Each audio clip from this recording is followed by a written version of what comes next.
दोस्तों, सबसे पहली बात तो ये है कि क्या टाइम को मैनेज किया जा सकता है?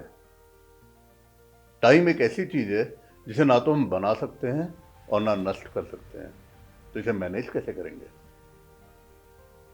ये तो बस बीतता जाता है, खत्म होता जाता है। चाहे वो टाइम रतन टाटा बिताए, चाहे अंबानी बिताए, और चाहे सड़क का मजदूर। समय तो वो अपने ही समय में खत्म हो जाएगा। तो बात यहां पर टाइम मैनेजमेंट की नहीं है, बात यहां पर है सेल्फ मैनेजमेंट की। अपने को कैसे मैनेज करना है, बात यहां पर लाइफ मैनेजमेंट की है। 5 स्टेप प्रोसेस है ये, और इन पांचों कदमों को समझने से पहले दो महत्वपूर्ण बातें हमें जाननी होंगी। पहली बात, never focus on activities, focus on goals. वरना क्या होता है, छोटी छोटी एक्टिविटी में समय बीत जाता है और कुछ भी अचीव नहीं होता है।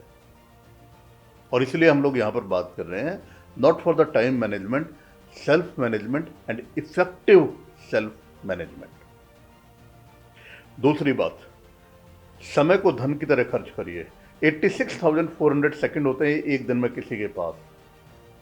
जैसे बैंक अकाउंट है ना आपके पास, ऐसा बैंक अकाउंट है ये जिसमें 86,400 रुपीज हर बार कोई डाल देता है, और बस वो इस तरह डलते हैं कि या तो इन्हें आप खर्च कर दो वरना ये खत्म हो जाएंगे। तो क्यों ना 86,400 सेकंड को हम लोग अच्छे से खर्च करें। बात करते हैं अब उन 5 स्टेप्स की जिनके जरिए आप ये काम अच्छे से बखूबी कर सकते हैं। पहली बात, प्लान इन एडवांस। दिन की शुरुआत होने से पहले होती है, यानी रात को होती है। थिंक इट, आपका आने वाला दिन क्या शेप लेगा, अगर इसके बारे में आपने विचार नहीं किया तो कुछ भी हो जाएगा। Anything and everything is acceptable. Plan it, paper और पेन पर, आपके अपने स्मार्ट टूल पर, mobile, laptop, iPad, what ever it is. दूसरी बात, जो भी आपने टास्क डिसाइड किए, जो भी एक्टिविटीज डिसाइड करी, और गोल्स के लिए जो कुछ भी आपको करना है, उनमें आप देखिए आप किन चीजों को डेलीगेट कर सकते हो। मे भी कुछ चीजें आप डेलीगेट कर सकते हो अपने फैमिली मेंबर्स को, मे भी कुछ चीजें आप डेलीगेट कर सकते हो अपने सबऑर्डिनेट्स को, कोलिग्स को, क्योंकि डेलीगेशन में ही रियल पावर है। आप देखोगे कि आपके टास्क अगर 10 हैं तो हो सकता है वो डेलीगेशन के बाद 5 या 6 ही रह जाएं। तीसरी बात, प्रायोरिटाइज। जैसे डेक्स्टर येगर अपनी world famous book business handbook में कहते हैं, major on major and minor on minor. हर काम को उतनी ही इंपॉर्टेंस देनी है जितने का वो हकदार है। कई बार ऐसा होता है कि हमारे सामने जो आता है हम लोग उसे करते चले जाते हैं और कई जरूरी काम रह जाते हैं। ऐसे में ऐसा तो लगता है कि हमने कुछ किया है, लेकिन इफेक्टिवली कुछ नहीं हो पाता है। और यही बात ब्रायन ट्रेसी अपनी world famous book eat that frog, सबसे मुश्किल काम सबसे पहले में बताते हैं कि वो काम सबसे पहले करना है जो सबसे ज्यादा इंपॉर्टेंस का है। चौथी बात, जब ये सब हो जाए फिर क्या करना है, कर डालना है। कर डालिए, एक्शन मोड में आइए। करेंगे नहीं तो कुछ होगा नहीं। इसके बाद क्या है, इसके बाद है एनालाइज करना। जैसे मैंने आपको पहला स्टेप बताया था कि दिन शुरू होने से पहले रात को होती है, और रात को हम अगले दिन की प्लानिंग करते हैं, लेकिन रात को एक काम और करते हैं, वो है बीते हुए दिन की जो जो घटनाएं हुई हैं उनको रिव्यू करना। मैं यहां पर आपको एक बहुत अच्छी बात बताता हूं। डेल कार्नेगी की एक बुक है, आप में से कई लोगों ने पढ़ी होगी, how to win friends and influence people.